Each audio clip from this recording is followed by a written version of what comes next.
From NBC 26, this is Storm Tracker Weather First. Another chilly night out there, but a little warmer than it was last night. Storm Tracker 26, live Doppler radar at 11 o'clock tonight shows dry skies around the CSRA. We are 45 degrees right now in Augusta, on our way back into the middle to upper 30s. I think it will stay warm enough that we're not going to have any frost. The official low tonight right around 37. Most places a little warmer than that. A very warm day tomorrow, lots of sunshine. The highs in the upper 70s, and Thursday could be even warmer, but there may be some rain on the way for Easter Sunday. We'll have that forecast coming up.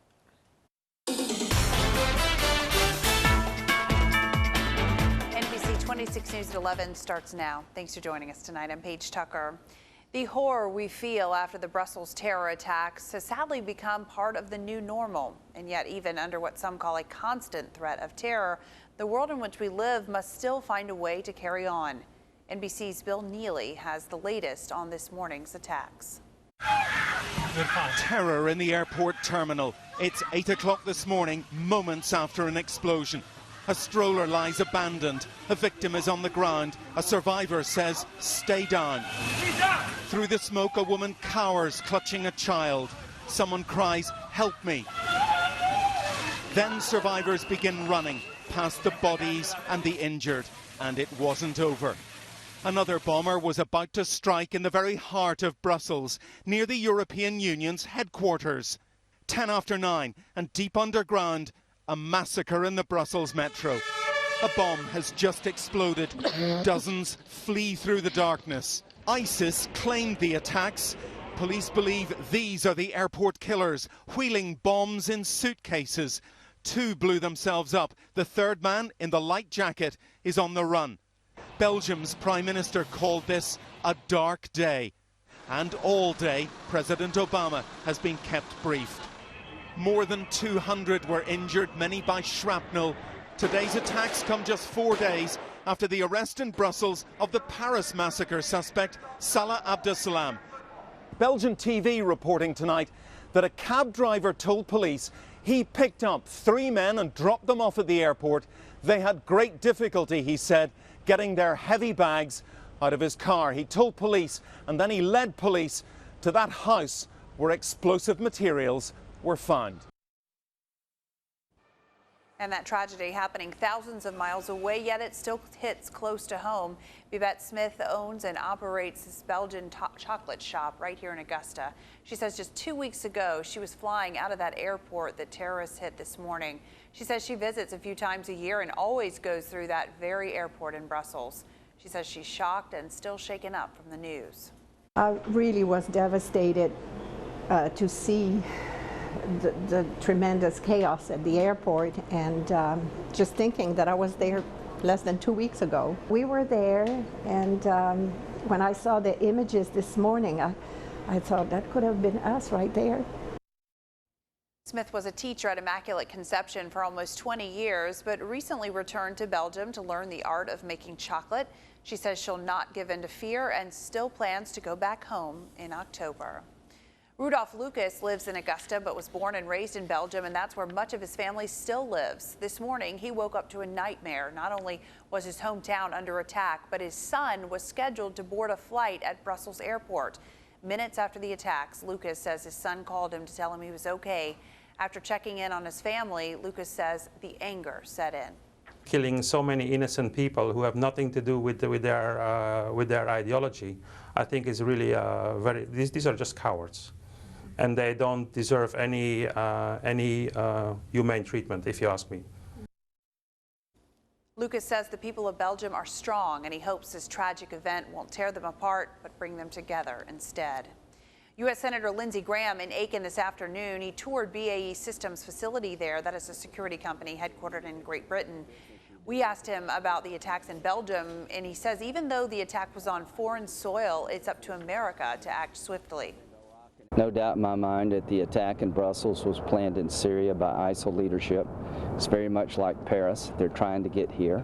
If we don't go in on the ground and destroy the caliphate, take the land away from ISIL, go in and kill these guys on the ground, they're coming here. Any veterans here? Graham says whoever's elected to be the next president will have an obligation to strengthen the U.S. military to prevent an attack like the one today here on American soil. Fire crews were called out to a home in North Augusta tonight for a fire that it started around 9 o'clock tonight. One person was in the house and had to be taken to Doctors Hospital. The cause of the fire is still under investigation, but West Avenue had to be shut down for some time while crews handled that blaze. Turning to tonight's crime alert, new developments in a huge fight in Hephzibah and the subsequent stabbing death of a Richmond County teenager. Dozens of people were involved in that brawl Friday afternoon. 18-year-old Demaje Bell was stabbed in the neck during the fight and died over the weekend. The fight apparently started with a dispute at Glen Hills High and ended at the home of a 15-year-old student. Tonight, the homeowner, Yvette Bird, is facing murder and aggravated assault charges related to the investigation, along with two other women, Maya Dunbar and Tatiana Thomas. 3 women arrested yesterday in connection to the case are charged now with aggravated assault and murder. Raheem Jobas of Augusta and Demetrius Lamont Harris Jr. of Hephzibah were arrested today. They are charged as well with murder and aggravated assault. Warrants have also been issued for Eddie Doniel Carter III and Terry Lee Daniels. Blackville Hilda's football coach facing serious charges tonight. Albert Presley is accused of inappropriately touching a student. A Barnwell County incident report says officers were called to the school after a phone video was found showing the alleged incident. Presley is now charged with simple assault. His employment status with the school unclear tonight. Local education and industry professionals came together to address bridging the gap and getting more students ready for jobs out of high school. It all took place at a regional workforce summit at Legends Club. NBC 26's Casey Greenouch was there today. Landing an entry-level career isn't always easy, or could it be that many aren't looking in the right place? There are jobs. The problem is that when you start with 100 people, you end up with 8 or 10 at the end who are capable and competent enough to take the jobs. Former U.S. Education Secretary Bill Bennett spoke to local leaders Tuesday, urging the importance of businesses working hand in hand with the education system. More businesses are choosing Augusta's workforce to scale up and are looking for entry-level workers with professional values. Though many companies do offer apprenticeship opportunities, Bennett says schools need to keep teaching STEM courses and not necessarily focus on specific skill sets. For the most part, Bridgestone doesn't care whether the kids come, the young people come with those skills. They will teach them those skills. What they want is people with a good attitude and aptitude who can count, read, and write. According to a recent workforce study, 37,000 jobs are available in manufacturing, healthcare, technology, and nuclear industries. 80% of those jobs don't require a 4-year degree. You'll have plenty that'll go into that technical college and gain certificates and 2-year diplomas that will come out over the next 2 to 5 years after they graduate doing very well. As education and industries continue to work together, local leaders share their mutual excitement for a growing workforce and economy in the CSRA. Basic decency of people here, good manners, good morals, willingness to cooperate, the most pleasant people and decent. You can tell these are good neighbors, good friends, and if America's to be saved, it'll be from the South. Here for you in Augusta, Casey Greenouch, NBC 26. Bennett served in President Ronald Reagan and George H.W. Bush's administrations. The Augusta-Richmond County Coliseum Authority working on hiring a consultant to lay out the plan for a new arena. So far, the authority has $6 million of the estimated $110 million the new venue would cost. The bulk of the SPLOST money allocated to building the new arena will come in 2017. The authority hasn't picked a location yet, but did say they're trying to keep it downtown and away from residential areas. Another sign that spring has sprung. The city of Augusta putting up its Masters traffic signs today. Between now and Thursday, crews will be out installing the signs around the city's main thoroughfares leading toward the Augusta National Golf Club. New restrictions for drones could finally be taking off. An Augusta Commission subcommittee has agreed to new regulations that would ban flying drones over events with 100 or more people, as well as heavily populated areas. The new rules would not restrict business use of drones by certified pilots, but it does prohibit drones from taking pictures of private property without an owner's permission. Your NBC 26 Storm Tracker forecast with Chief Meteorologist Chris Still. We had our first freezing temperature this morning since February 28th, but a pretty big warm-up is on the way over the next few days. As far as rain chances, we have some rain coming in here Thursday night.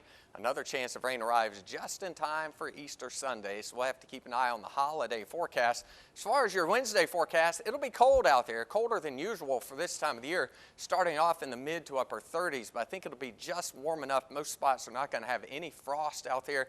The afternoon is going to be a lot warmer than it was today. Will be about 78 degrees for the high temperature, and that is 8 degrees warmer than it got out there today. Storm spotters reported high temperatures mostly in the lower 70s. We hit 72 today in Martinez, 70 in Grovetown.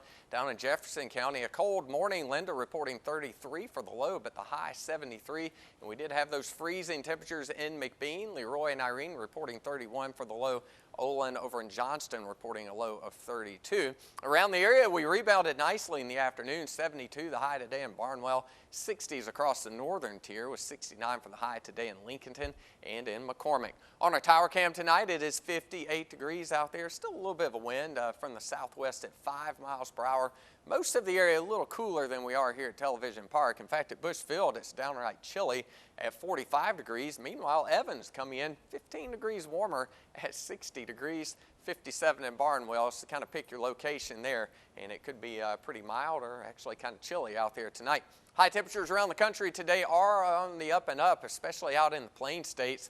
72 the high today in Kansas City, only 70 our high today in Augusta. This front's going to come in and draw some warm air up off the Gulf of Mexico.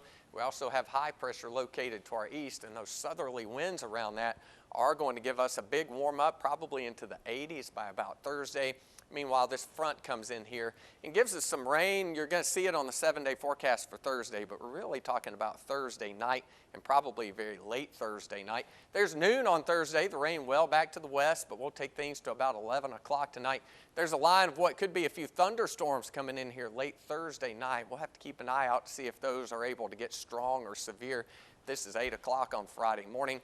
Looks like skies are going to clear pretty quickly for the first part of the weekend. Chilly out there tonight, plenty of clear skies though. 40 in Barnwell, 39 the low in Thompson. For your Wednesday, lots of sunshine out there. A warm day in Thompson, 80 your high temperature, 81 in Barnwell, and a little cooler in McCormick at 77. Here is your 7-day forecast. That cold front will bring in cooler weather Friday into Saturday and Sunday.